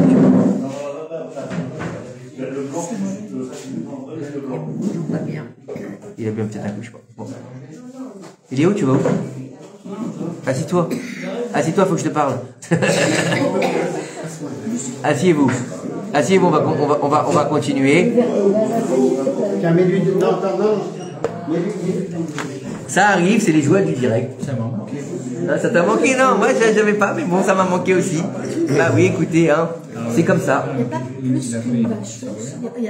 Et normalement, c'est une vache rousse. Après, ils ont dit qu'ils ont trouvé une vache rousse. De toute façon, pour l'instant, on peut pas l'utiliser. On n'a pas de bête amygdale. Donc, pour l'instant, on est bloqué. Ils peuvent même en trouver 10. Pour l'instant, on peut rien en faire. C'est le Mashiach qui doit la faire. Donc, pour l'instant, on est un petit peu dans l'expectative d'attendre de voir ce qui va se passer, Bezrat Hashem. Ça va, il va mieux? J'appelle Louis. Non. N'appelle personne pour l'instant. Bah attends, il y a La Rouda Hatzala. des coups d'Atsala. C'est quoi ça? C'est les infirmiers. C'est les infirmiers. Il va se remettre. Bezrat Hashem.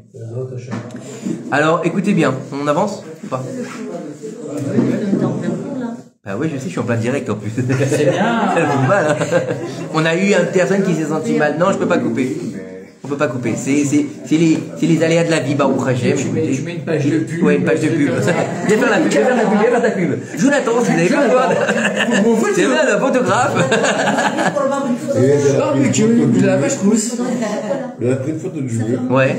Et sur le mur, il y avait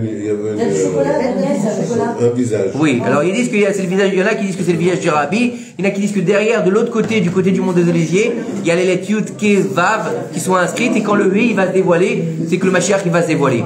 Après, qui vivra, verra Be'ezrat Hashem. C'est un hologramme. Mais non, c'est pas un hologramme. On a pris une photo du mur comme ça. Oui, c'est l'ombre des feuilles. Pareil pour Eliyahu Navi. Oui. Non, tu as pris une photo. Il y avait une image. Comment se passe Je préfère ne pas le voir parce que là, j'essaie. Philippe, comment il va? Vous voulez pas vous asseoir? Non, il suffit qu'on se lève. Bah oui. C'est comme ça qu'il va aller. Mais non, mais laissez-le tranquille, laissez-le tranquille. Non mais là, il respire plus. Si vous êtes. Asseyez-vous, ça sert à rien. On va laissez-le tranquille. Hein. Dans tous les cas, Oui. les prières s'exaucent. Amen. Ah ben voilà, Baruch Hashem. Amen. On avance ou tout le monde veut aller là-bas parce que on n'est pas médecin.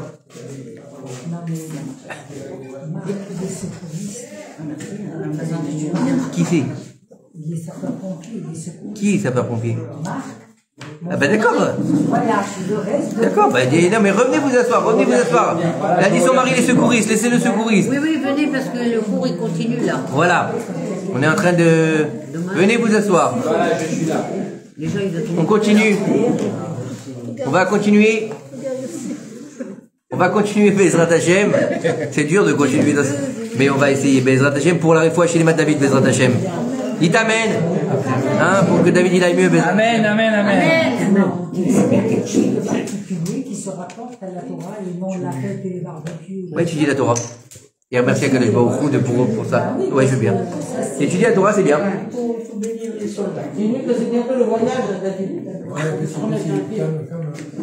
On avance? Mais il parle avec les Rabbi. Allez, vous asseoir. Je suis gentil, j'en sais rien, moi. Allez.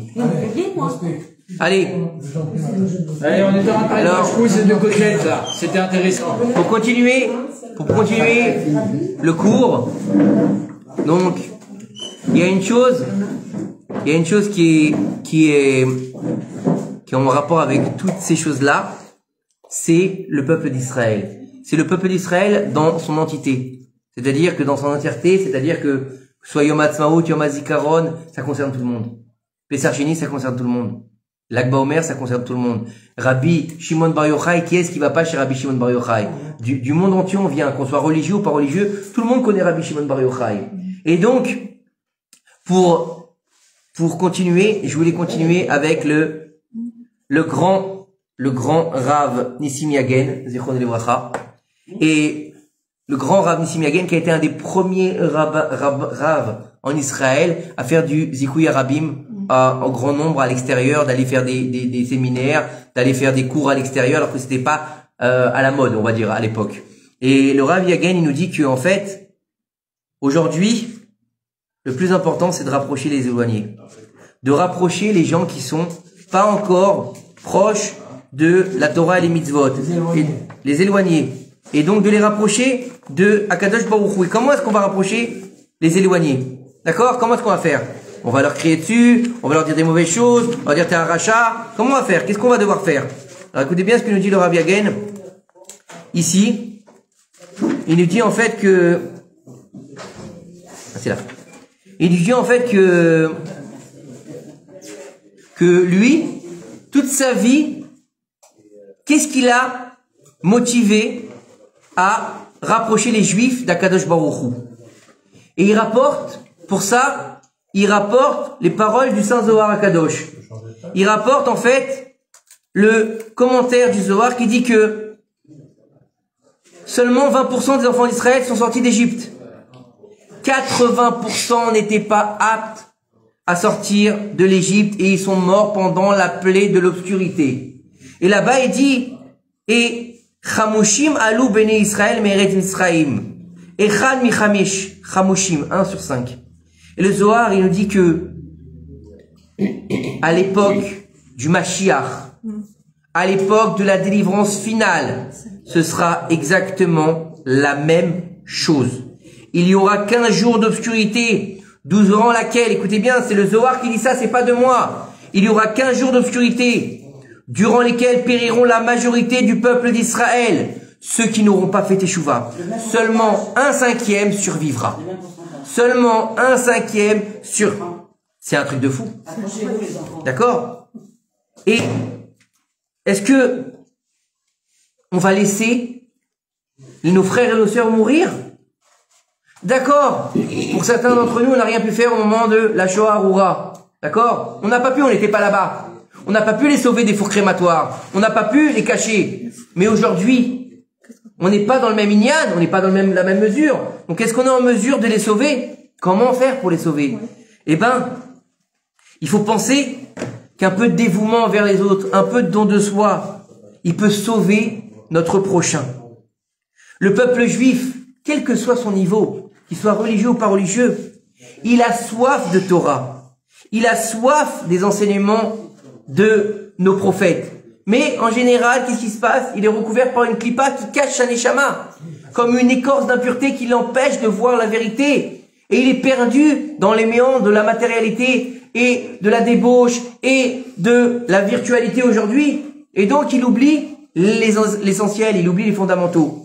Et donc qu'est-ce qui se passe? D'accord? Il va juste penser, comme on l'a dit tout à l'heure, il va passer son temps à chercher les plaisirs de ce monde, à chercher l'argent, à chercher à se faire plaisir, à se faire du bien, des plaisirs éphémères qui vont durer qu'un seul instant. Et son ignorance va l'empêcher de se rapprocher d'Akadosh Baruch Hu. Mais nous, qu'est-ce qu'on peut faire? On peut justement aller vers l'autre et lui prodiguer des enseignements de Torah. Alors vous allez me dire, mais ça, c'est le rôle du rabbin? C'est le rôle du conférencier? Non. C'est le rôle de chacun d'entre nous. C'est le rôle de tout à chacun qui a un petit peu de Torah en lui. Mais attention, il est important de savoir quelque chose. C'est que même si on a de la Torah, même si on connaît des choses, même si on a appris, c'est d'avoir un Rav. Dans le Pirkei Avot, il y a marqué Aselecha Rav vetistalek minasafek. Fais-toi un Rav et éloigne-toi du doute. Ça veut dire quoi, fais-toi un Rav? Ça veut dire qu'il faut chercher au maximum d'avoir un Rav, ou sinon tu risques l'erreur. On voit que on a passé la paracha de Shemini, la paracha de Shemini. Ça c'est un enseignement que j'ai entendu du Rav Tutu. Écoutez bien. On a passé la paracha de Shemini. Dans la paracha de Shemini, on voit que Nadav et Avihu ils sont morts. Nadav et Avihu ils sont morts parce qu'ils ont amené un feu étranger ou dans le Kodesh HaKodashim, un encens qui n'est pas demandé, entre autres. Mais on nous dit que il y avait plusieurs raisons. Parce qu'ils n'étaient pas mariés, parce qu'ils n'étaient pas, ils étaient pas mariés, parce qu'ils étaient sous, parce qu'ils ne sont pas lavés les mains, etc. Bref. Ils ont fait des erreurs. Mais ils ont aussi dit ils ont aussi dit quand est-ce que ces vieux, en parlant de Moshe et Aaron, vont mourir et qu'on va prendre leur place. Ça veut dire que le maître d'Israël à l'époque, c'est qui? C'est Moshe Rabbeinu.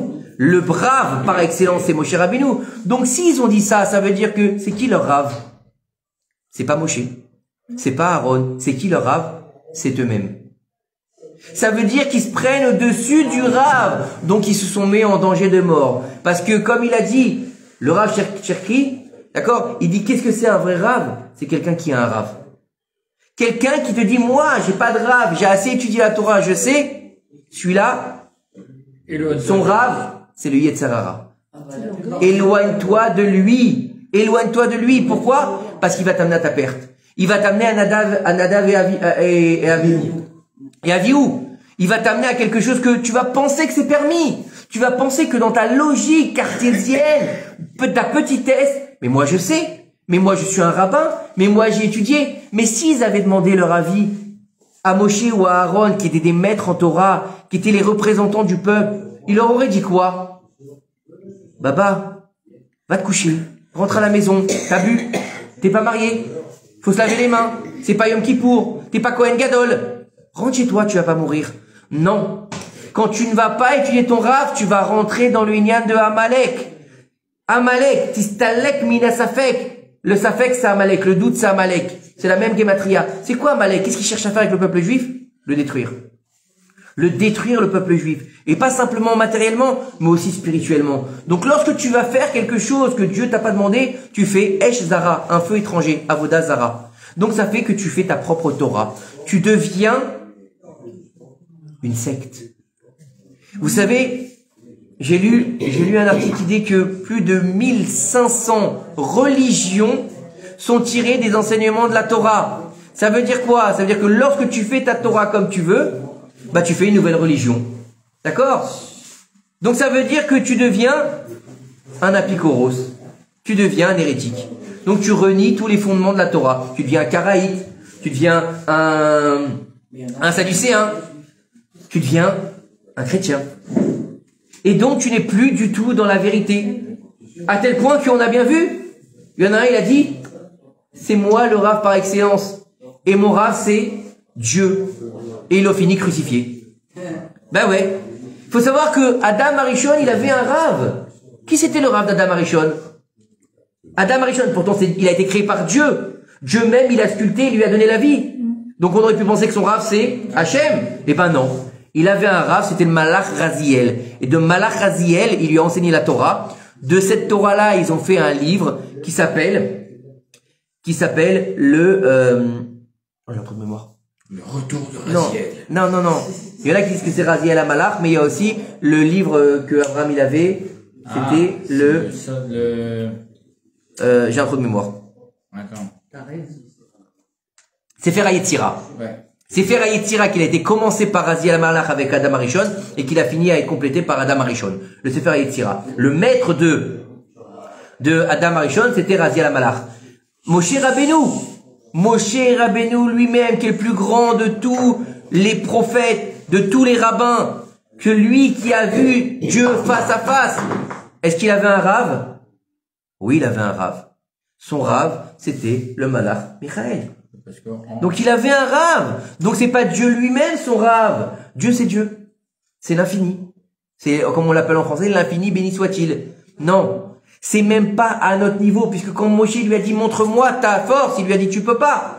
Il a dit parce que l'homme ne peut même avoir et vivre. Donc il peut pas être son rave. Vous avez compris? Donc il a aussi un rave. Donc comment est-ce qu'un homme qui se dit enseigner la Torah, il peut pas avoir de rave? C'est pas possible. Donc pour approcher, il faut avoir un rave. Il faut savoir que on est ici pour transmettre un enseignement, mais pas un enseignement qu'on a inventé. Ceux qui sont avec Rav Google, c'est des dangers publics. C'est des dangers publics. Comment est-ce que Google, il connaît les différents tenants aboutissants de ton problème? Il sait pas. Hein? Vous croyez que Google, il connaît les problèmes de Nida? Ah, il va te dire oui, la Nida, c'est comme ça. Demande à ChatGPT de régler un problème de Nida. Il peut pas. Hein? Tu peux pas. Intelligence artificielle. Demandez de faire un problème de Shalom Bayit, tu vois ce qu'il va te faire. Une catastrophe. J'ai essayé. Il m'a donné raison pour une fois. Ah, il t'a donné raison, ouais, c'est pour ça. Mais c'est pas possible. C'est pas la machine qui fait. On a besoin d'un rave. On a besoin aussi on a aussi besoin, mis à part du côté halakha, on a besoin de ce côté humain qui regarde ce qui se passe, comment elle est la femme, comment elle est l'homme, qu'est-ce qui se passe. Là, c'est permis parce que t'es dans telle situation. Là, c'est interdit parce que t'es dans. Il y a des choses. Et il y a que le rave qui peut le faire. Mais si ce rave, c'est da'at atzmo, c'est moi qui ai raison, je connais, qui c'est son rave, le Yetzer Hara. Et qu'est-ce qu'il a? Il a un orgueil comme ça. Il est gonflé comme une pomme de terre. Au rave, il se dispute, on appelle ça. C'est un faux rave. C'est pas un rave, c'est un ravagé plutôt. C'est-à-dire que il est important de comprendre qu'un rave, c'est pas quelqu'un qui fait des miracles.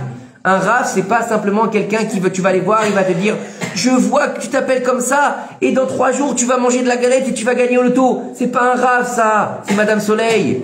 D'accord? Un rave, c'est pas quelqu'un qui se tient que sur des miracles. Un rave, c'est quelqu'un qui se tient sur la Torah. Que quand tu vas le voir, il te dit, tu fais Shabbat, et tu lui dis, pas trop. Ben, tu dis, fais Shabbat, ça va s'arranger. Pourquoi?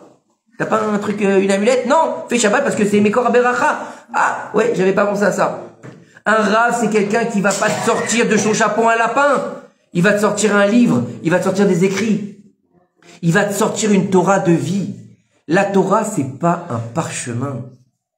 On a oublié que la Torah, c'était autre chose qu'un bout de papier ou qu'un livre. On a réduit la Torah à un parchemin, à une écriture sainte. C'est pas ça la Torah. C'est Etz Chaim. C'est un arbre de vie.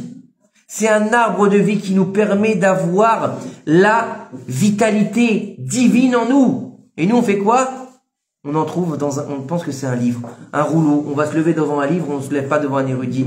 On va cracher sur les érudits. Il y a marqué à la fin des temps, il y aura une guerre contre les érudits en Torah. Et il y aura un mélange entre les faux érudits et les vrais érudits. Et voilà, c'est pas ce qu'on vit aujourd'hui, c'est ce qu'on vit aujourd'hui. Et ça peut sauver des vies. Faut comprendre que, comment faire? C'est comprendre notre responsabilité en tant que juif, en tant que phare des nations du monde, en tant que Ben Israël, en tant que, ça va mieux? Oui. Be'ezrat Hashem. Refouach Shlema. Kol Israël Arevim Ze Laze. Refouach Shlema Be'karon Mamash.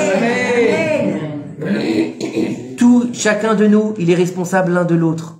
On a besoin de comprendre que, aujourd'hui, chaque acte qu'on fait, il a des répercussions en bien et malheureusement en mal. Il a une incidence non seulement sur le moment, mais aussi sur le futur. D'accord? Et le plus important, c'est de pouvoir comprendre de montrer l'exemple à la future génération.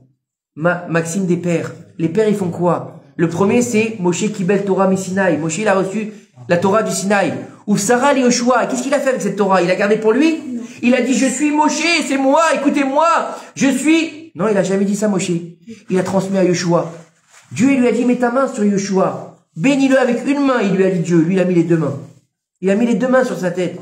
Il a dit, moi, je lui donne un bonus. Ça me dérange pas. Hein? Et puis, ils ont transmis à la grande assemblée, etc., etc. Les juges, la grande assemblée, pour ensuite arriver aux Amoraïm, aux Tanaïm, etc., jusqu'à arriver aux Acharonim, chez nous, et arriver dans nos maisons. Alors aujourd'hui, c'est vrai qu'elle ne ressemble plus à la Torah qu'ils avaient à l'époque. Aujourd'hui, elle est dans un écran, elle est dans un livre, elle est dans un MP4, elle est différente, mais c'est la même Torah. Sauf qu'elle est plus, comment on appelle ça? Contemporaine. Non, pas contemporaine, parce qu'elle abordable. Accessible, voilà, accessible. Elle est accessible. C'est plus facile aujourd'hui d'étudier la Torah qu'à l'époque. N'oubliez pas qu'à l'époque du Baal Shem Tov, il y a que les érudits qui étudient la Torah. Les gens du peuple, ils n'avaient pas accès à la Torah. C'était fermé. Ils étaient rejetés. Aujourd'hui, tout le monde peut étudier la Torah. Quelqu'un il n'a pas besoin de faire Bac plus 5 pour étudier la Torah. Il n'a pas besoin d'aller faire Yeshiva avec les bains, ou Yeshiva de Mir, ou la Yeshiva du Rav Mazouz, Zichron Livracha. C'est-à-dire que son mérite nous protège d'ailleurs. On n'a pas besoin de ça. On a juste besoin de comprendre que il faut faire un acte. Et écoutez bien cette histoire que j'ai trouvée extraordinaire, que j'ai lue hier soir. Elle est magnifique. Écoutez, attends, elle est où? Elle est où? Elle est superbe. Elle est... Ah, elle est où?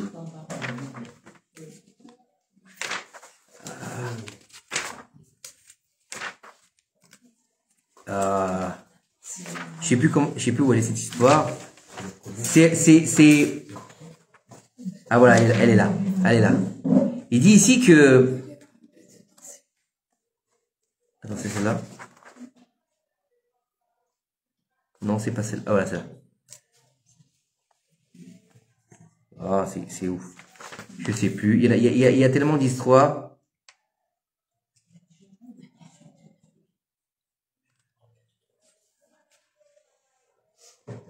Non, je sais plus où elle est. Mais en tout cas, il nous dit ici, par exemple, que il y avait un homme, d'accord? Il avait dit à sa femme, je vais t'emmener en lune de miel. Je vais t'emmener en lune de miel, et on va aller kiffer à l'hôtel, tu vas voir, toi et moi et la petite. D'accord? C'est le Rav Yagen qui raconte. En fait, il était dans un séminaire, et il était à l'étage, il était blessé, il n'avait pas envie d'aller à ce séminaire, et malgré tout ça, il avait eu des conseils d'un Rav qui lui avait dit, vas-y quand même. Il était blessé, il avait une côte qui sortait, et vraiment il souffrait, le pauvre, le martyr. Et il dit ici que, je la retrouve plus dans le livre, mais c'est pas grave. Il dit ici qu'en fait, il était dans le séminaire, et à un moment donné, il a entendu des cris, des hurlements en bas, et taxi, amenez-moi un taxi, une femme qui criait. Et il a regardé par la fenêtre, non, c'était pas sa femme, il a regardé par la fenêtre, il a vu un homme, sa femme et sa fille. La fille en train de pleurer, l'homme en train de supplier, la femme en train de hurler. Il était au 2e étage, malgré la douleur, il est quand même descendu. Et quand il est arrivé, il dit, qu'est-ce qui se passe? Qu'est-ce que vous voulez?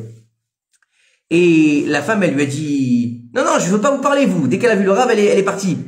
Donc il a coursé, et il a dit, attends, deux minutes. Tu m'expliques 2 minutes, après tu fais ce que tu veux. Et il est rentré dans son bureau. Et qu'est-ce qui se passe? Elle dit, c'est un menteur. Mon mari, il m'a promis une lune de miel. Ça fait 25 ans qu'on est mariés, on n'est jamais parti en vacances. Et aujourd'hui, il me dit, on va partir en vacances, j'ai réservé l'hôtel, tu vas avoir un kiff. Et il m'amène dans un truc, il y a que des barbus, il y a que des religieux. Et ils vont nous faire des cours, et c'est pas des vacances, quoi. Je veux divorcer. Alors, le Rav, il lui a dit, comment? Oui, il me saoule tous les jours, on va faire teshuva, parce que le mari il était en train de faire teshuva, on va faire teshuva, et moi j'ai pas envie, ça m'intéresse pas. Alors le Rav, il la regarde et lui dit, t'as raison. Et là, elle dit, pardon, et là, tout d'un coup, elle se calme un petit peu. Oui, je suis d'accord avec toi. Je ne laisserai pas ce fanatique te rendre une fanatique. C'était quand même vrai, hein? Et il ne te fera pas faire teshuva. Alors là, elle est contente. Elle dit, ah, le Rav, il est de mon côté. Et là, elle a dit, là, j'ai trouvé un compagnon de galère qui va me soutenir. T'inquiète pas, je vais aller lui parler, et patati, et pendant une demi-heure, il lui parle. Reste, t'inquiète pas, s'il te plaît, reste. Il dit reste. Tant bien que mal. Le Rav Yagen, il faut savoir que, si vous lisez ce livre, vous allez voir, c'était quelqu'un qui avait une langue, Dieu bénisse, il était tranchant comme un sabre. D'accord? Mais il avait, une intelligence et une vivacité d'esprit qui était incroyable. Même quand il s'engageait sur quelque chose alors qu'il n'était pas sûr de l'issue, il arrivait toujours à s'en sortir. Il a vraiment fait des miracles dans le peuple d'Israël parce que franchement, à son époque, il n'y avait pas, ça n'existait pas. Et donc, il lui a dit, reste, machin, et puis, il a pris une femme, de son staff, il lui a dit, écoute, je t'occupe d'elle, ne t'inquiète pas, elle va rester, ne lui mets pas la pression, dis-lui juste, on va boire un thé, viens avec moi, et tu me suis, genre, tu me suis aux conférences, mais en détente, on s'assoit au fond et on se met à côté du radiateur, quoi. Voilà. Et elle est là, et la première conférence, et les rabbinim, ils parlent, comme ça, il raconte le Rav. Et lui, il est dans la salle, il la voit. Et il voit que chaque mot de la conférence, chaque minute qui passe, elle se décompose. Elle se décompose. Et à un moment donné, elle s'effondre en larmes, et il dit, c'est la première qui s'est levée pour accepter de mettre le kissouille sur la tête. Wow. La première de tout le truc. Et donc le séminaire se termine, et quelques années plus tard, il entend dans la rue qu'on l'appelle Rav Yagen. Et il voit une femme religieuse qui l'appelle. Alors il lui dit, oui, ce que je peux faire pour vous? Il lui dit, vous vous rappelez de moi? Il lui dit, non, excusez-moi, non, c'est pas la mémoire forcée des femmes, hein. Il lui dit, vous vous souvenez le séminaire à telle époque, machin, mon mari, la crise en bas, etc. La lune de miel. Il dit, oui, je me souviens. Vous vous souvenez? Vous vous souvenez de moi? Et là, il se rappelle tout de suite, il dit, bien sûr que je me souviens. Et je t'avais dit que ton mari ne te fera pas faire tes chouvas, c'est bien ça, tu te rappelles? Et elle lui dit oui. Et lui dit, et pourquoi vous m'avez dit ça? Et parce qu'il a dit, c'est toi qui lui feras faire tes chouvas. Et c'est elle qui a fait faire tes chouvas à son mari. Ils sont partis après vivre, je crois, à Jérusalem. Ils sont devenus érudits, lui érudit en Torah, et elle, donc quelques paroles, ils peuvent changer un état. Quelques paroles, ils peuvent transcender les choses. Alors c'est vrai que des fois on est gauche. Des fois on a du mal à transmettre notre on n'est pas gauchiste, hein, Chas Shalom. Hein? Non, des fois on est un peu gauche pour accrocher les gens ou pour dire les choses. Des fois aussi, c'est pas le moment forcément, la personne n'est pas capable d'entendre, ou bien nous-mêmes, on n'est pas bien dans notre tête et on veut quand même essayer et on a du mal et forcément ça se passe pas toujours bien. Mais il faut des fois, comme chacun de nous, on doit mettre un peu d'eau dans notre vin. Des fois, quand on a un message, faut pas le rejeter. Parce que des fois, peut-être que il est important, et on fait tous des erreurs. On est tous, des fois, un peu trop sûrs de nous. On pense que on a raison sur tout, et puis on sait tout. Non, on n'a pas raison sur tout, on sait pas tout. Et donc, des fois, si on a un message qui est arrivé, que ce soit par sa femme, par son mari, par son collègue, par son ami, par son enfant, des fois. Oui, d'accord? Et de peut-être prendre un peu de recul et dire, tiens, peut-être que, grâce à ça, par exemple, Amram, il s'est remarié avec Yocheved et Moshe Rabbeinu est venu au monde. Imaginez s'il lui avait dit, toi, de toute façon, tu dis des bêtises, dégage dans ta chambre et reviens quand tu auras fini de jouer à la PlayStation. Moshe Rabbeinu ne serait pas venu au monde. Par exemple, oui ou non? Oui. Donc c'est important des fois, et nos sages nous disent que depuis qu'il n'y a plus la prophétie, comment est-ce qu'on récupère alors les messages divins?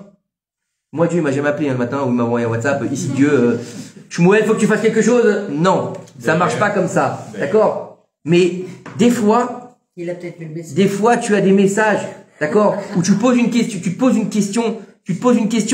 et tout d'un coup, t'as ton pote qui t'appelle. Il va dire, dis-moi, j'ai une question à te poser. T'aurais pas trouvé qu'est-ce que t'en penses? Et là, tu ravales ta tête, tu dis, c'est exactement ce que je suis en train de penser. Hein?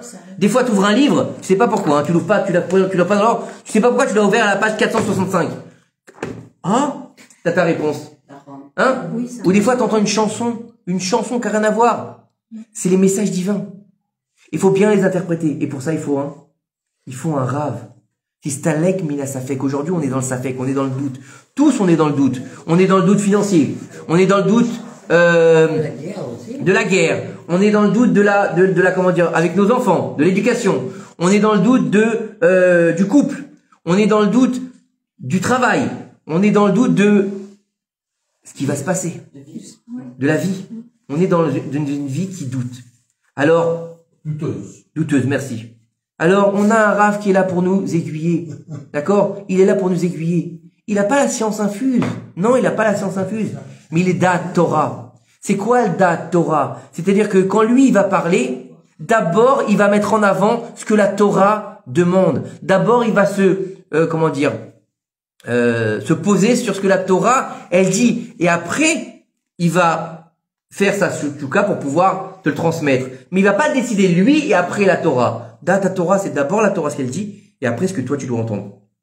Mais en fonction des halachot, les tenants aboutissants, de ce qui est permissif ou pas permissif, d'accord? Ce qu'on peut, des fois on peut être plus léger, d'autres fois il faut être marmire, comme cette fameuse histoire avec Jonathan Ben Tortera, je crois qu'il s'appelait. Vous avez pas jamais entendu cette histoire? C'est une histoire que j'ai déjà racontée. C'est raconté comme ça, c'est à l'époque de Rabbi Akiva. Cet homme-là, il s'appelait Jonathan. C'était un homme qui était blindé à la race. D'accord? Si Dieu veut bientôt. Dites Amen. Et pour nous tous, si Dieu veut. Il était blindé. Et cet homme-là, il a rencontré au marché, par hasard, comme ça, une femme. Il a vu, il a flashé sur elle. Flashé sur la femme. Il a trouvé, il dit, celle-là, je veux l'épouser. Sauf, petit i, qu'elle était mariée. D'accord? Maintenant, le truc qu'il y a, c'est que, fou d'amour pour elle. Il peut pas s'empêcher de penser à elle. D'accord? Donc il va voir les sages, il dit est-ce que je pourrais peut-être avoir un rapport avec elle parce que je me sens mal, je suis pas bien, j'ai besoin d'avoir un rapport avec elle parce que je suis en train de tomber malade. Maladie d'amour, il a le type. Et les sages lui disent non, tu vas crever. Tu vas crever. Les sages lui disent tu vas crever. D'accord? Alors après, il dit, bon, au moins, est-ce que je peux la voir pour me délecter de sa beauté et peut-être que ça va me faire aller mieux? Les sages lui disent, va mourir. D'accord? Elle est mariée. Et le problème, c'est que son mari, il avait des soucis financiers. D'accord? Et donc, à un moment donné, il a été emprisonné. Et rien que quand elle venait le voir pour lui amener des oranges, rien qu'il lui disait, ah, t'es contente, parce que ça faisait grand bruit dans le village. T'es contente, maintenant que je suis enfermé, tu vas pouvoir aller avec l'autre, hein, ah, t'es contente, hein, espèce de ça, et là, la pauvre, elle rentre chez elle, elle pleure, elle fait rien, elle est. Et un jour, elle lui dit, est-ce que tu me donnes la permission d'aller le voir pour qu'il donne de l'argent pour payer ta rançon? Nous aide, oui. Et il lui dit, ah, j'en étais sûr, ah, tu préfères me laisser crever, va chez lui. Alors, elle est partie chez lui, et quand elle est arrivée chez lui, elle lui a dit, ah, enfin, t'es là? Elle lui a dit, avant que tu fasses ce que t'as à faire, je veux te dire une chose. Je suis une femme mariée. Pour 5 minutes de plaisir avec moi, tu vas m'interdire à mon mari jusqu'à la fin des temps. Et non seulement ça, mais tu pourras pas m'épouser puisque je ne suis une femme mariée. Et on sait qu'un homme qui va avec une femme mariée, il peut pas l'épouser selon l'Ara. Même s'il a couché avec elle, il a pas le droit de l'épouser. C'est très grave. Mais il aura pas le droit de l'épouser après, Kedat Moshe Israël. D'accord? Bon, après, ils font n'importe quoi s'ils veulent, mais il a pas le droit de l'épouser. Donc elle lui dit, comme ça ou comme ça, t'es perdant. Donc à quoi ça sert? Pour 5 minutes de plaisir, tu perds ton Olam Haba. Et on lui dit que il est tombé de sa chaise, il a mis sa face contre terre, et il a prié à Kadosh Baruch Hu de ne pas tomber dans la faute. Et il lui a dit, va, tu es libre. Et pour te remercier d'être venu quand même, malgré tout, il lui a payé la rançon de son mari. Quand elle est revenue, il lui a dit, toi, t'es parti avec l'autre, ça y est, c'est pour ça que tu me libères. Et en fait, grâce à Rabbi Akiva, elle a pu revenir dans sa famille. Non, elle a pu revenir avec son mari. Parce qu'en fait, un jour, Yonatan Berdourdea, il était, je crois qu'il est Tourtéa, ou je sais plus comment il s'appelait. Il était sur un cheval.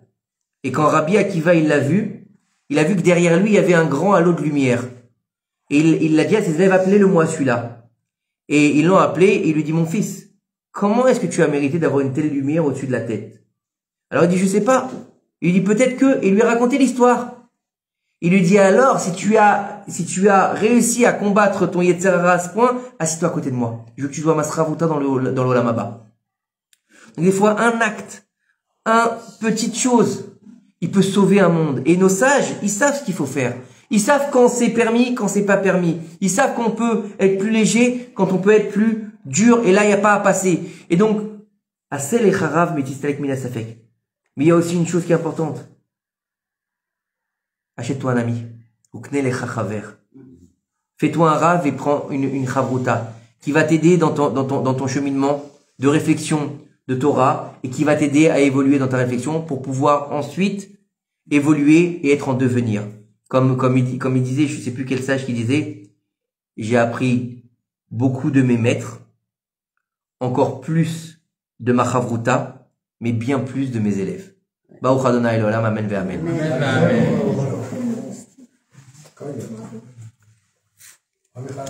רבי חנן מקה שאומר רצה הקדוש ברוך הוא לזכות ישראל לפיכך ירבה להם תורתות שנאמר אדוני חפץ בן צדקו יגדיל